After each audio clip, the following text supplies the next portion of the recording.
Welcome back to Fox and Friends on this Friday. Here's some news.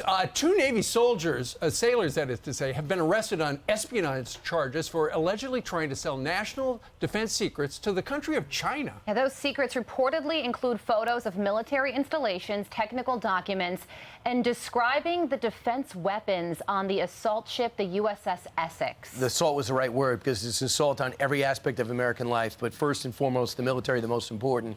Former naval officer and Assistant Secretary of State George W. Bush, Robert Charles, joins us now. Robert, what strikes you most about this?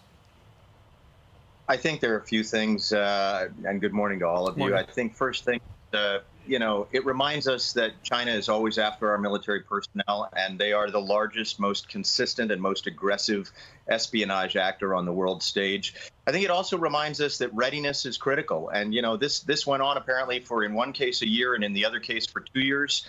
And that tells you that we're more focused on things like wokeness than we are on readiness. And you don't win wars with wokeness. You win it with readiness. And, the last thing I'll just add is that you look at this and you got to wonder if what was going on in these guys' minds was, I've got a president here that, has accepted tens of millions of dollars from China in what looks like a pretty clandestine kind of way. And lo and behold, maybe I should have a shot at this. And that's the sad part, is that when readiness goes down and we end up prosecuting political language and we get distracted over here into wokeness, and we've got a president who's facing what looks to me like a really extraordinary set of future inquiries, it adds to the worry that we have about national security. Sure. And Robert, the other thing is just the fact that our U.S. military personnel don't get paid a lot of money.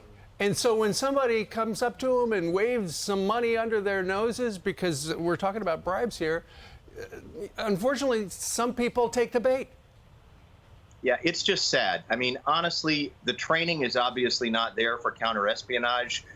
For something like this to go on for 2 years means that people's attention is somewhere else. And it needs to be on readiness. It needs to be on China. I mean, this is where the threat is coming from. So to look away from it is to basically set the stage for future events like this. And China is targeting our military personnel. They're targeting all of us. And I think we just have to be attentive to that. Yeah, and on that front, Christopher Wray says the FBI opens a new counterintelligence case against China about twice a day. We saw the spy balloon flying over the United States, stopping at all the military bases along the way before it gets shot down. And now China is building a military base in Cuba right off the coast of Florida.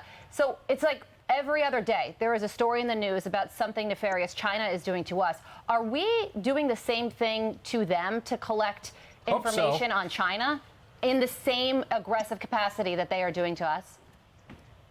Yeah, the United States is always in the business of protecting America and American citizens. We for example, fly aircraft in international zones, and we send ships through so that they're protected.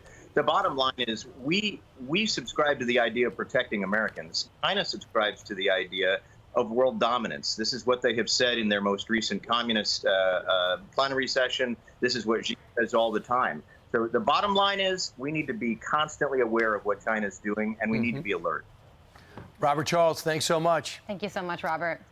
I'm Steve Ducey. I'm Brian Kilmeade. And I'm Ainsley Earhart. And click here to subscribe to the Fox News YouTube page to catch our hottest interviews and most compelling analysis.